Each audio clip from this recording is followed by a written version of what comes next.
know Deondre, how difficult or how apparent was it to go with him and give the best option? Yeah, I will say this: all three kids did an incredible job during fall camp. All three of those guys, especially Bailey, James, those guys are all going to be great players someday.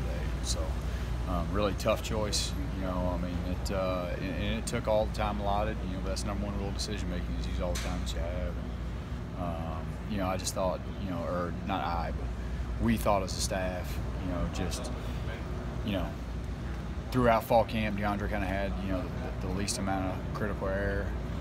He operated well, and then to see him kind of make that jump of missing spring to kind of being where he was the following camp, I think, everybody just kind of, leaned on that and some of that, prior experiences he had, and, we just felt like it was right for our football team. You've talked in the past this fall about Coach Taggart kind of catering his offense to his quarterback skill set. What do you see as DeAndre's biggest strengths? I think again, part of the reason that we made the choice was just, I think he's a guy that's been there and done that in terms of the decision-making piece. I think he'll make good decisions. And, again, playing quarterback for us is more like a point guard.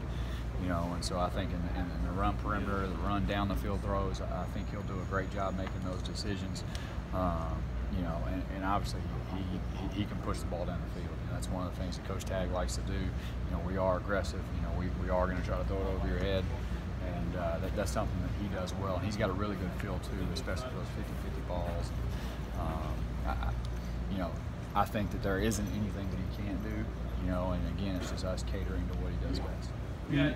What's the biggest change that you've seen in the offense since the beginning of fall camp? There's kind of a couple ways of looking at that.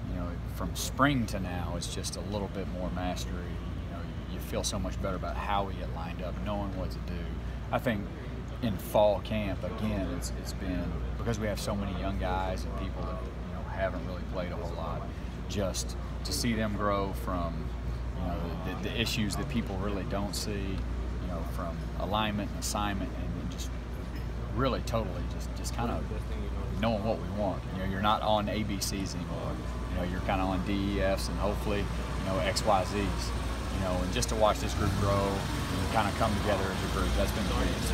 Coach, you alluded to it a little earlier and really talked about it too with DeAndre, him not making mistakes, taking care of the football. This may sound like a simple question, but why is that important to take care of the football in this offense? Yeah, major college football in today's game, just analytically, just if you use math, turnovers and explosive plays, if you can take care of the football, you're going to have a chance to win the football game.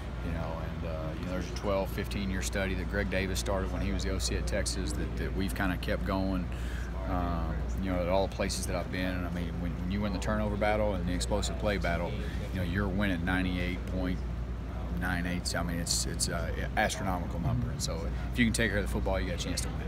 And you guys used a lot of analytics in terms of measuring the quarterbacks during this process? There isn't a metric that we didn't take in, and you try to use that as much as you possibly can to help make the most informed choice that you can.